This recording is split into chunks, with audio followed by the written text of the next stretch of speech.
Quelles inquiétudes tu as vis-à-vis de l'orientation professionnelle ou scolaire pour toi, ou pour ton ou tes enfants? Hum, Scolaire, on parle, ou professionnel. Scolaire ou professionnelle, ce Ok. qui t'a marqué dans ton parcours de vie ou dans le parcours de vie de tes proches?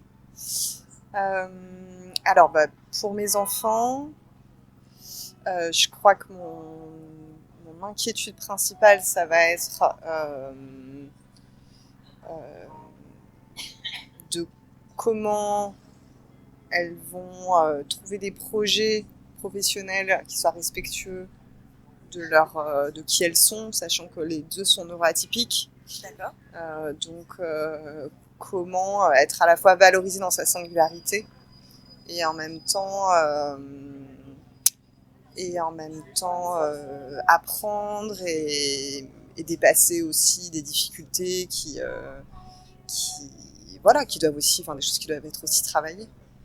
Donc voilà. Après, clairement, le contexte économique, social, politique, écologique m'inquiète. Et je pense que elles trouvaient des manières, ces deux filles, trouvaient des manières d'inventer des métiers qui leur permettent d'être à la fois flexibles mais aussi robustes, de pouvoir changer de métier, de ne pas être attachées à leur identité professionnelle, de pouvoir enfin, voilà, trouver de la sécurité finalement ailleurs que dans une identité fixe professionnelle, mais ou de pouvoir aussi trouver d'autres moyens, d'autres richesses qui soient non monétaires.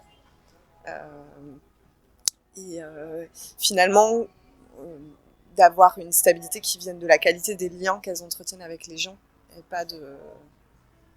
pas uniquement voilà, une sécurité financière ou autre. Voilà. Merci beaucoup. Et sur une échelle de 1 à 10, un accompagnement extérieur pour toi, est-ce que c'est nécessaire? Quelle note tu attribuerais à cet accompagnement extérieur?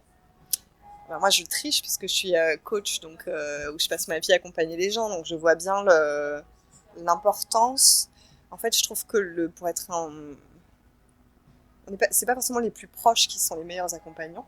Je pense que pour bien accompagner, il faut pouvoir, ce que j'aime dire, c'est qu'il faut pouvoir être en mesure de risquer la relation. C'est-à-dire, il faut pouvoir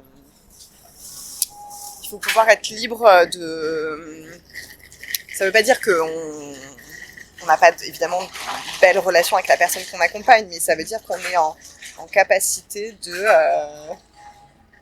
dire la vérité, de dire la vérité, de partager ce qu'on observe et de dire des choses qui sont pas forcément faciles à entendre, évidemment avec beaucoup de respect, d'amour et de comment dire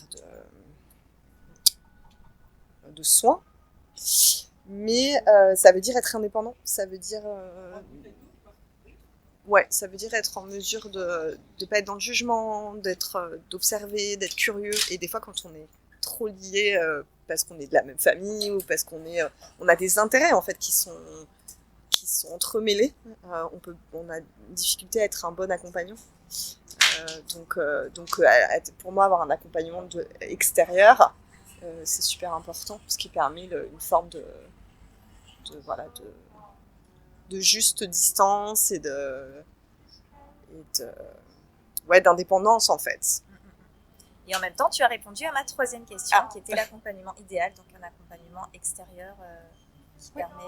Après, moi, j'aime bien que l'accompagnement il soit multiforme, c'est-à-dire d'entremêler de l'accompagnement individuel, de l'accompagnement de groupe, différentes approches, d'accompagner par le corps, d'accompagner par le jeu, d'accompagner par la créativité, d'accompagner par finalement tous les modes enfin, d'avoir plusieurs propositions et plusieurs modalités qui permettent aussi à la personne à la fois d'être soutenue dans peut-être un écosystème, un peu quelque chose de collectif, pour qu'on ne soit pas dans aussi parfois le fantasme de voilà, il y a une personne qui nous aide et c'est cette personne, voilà.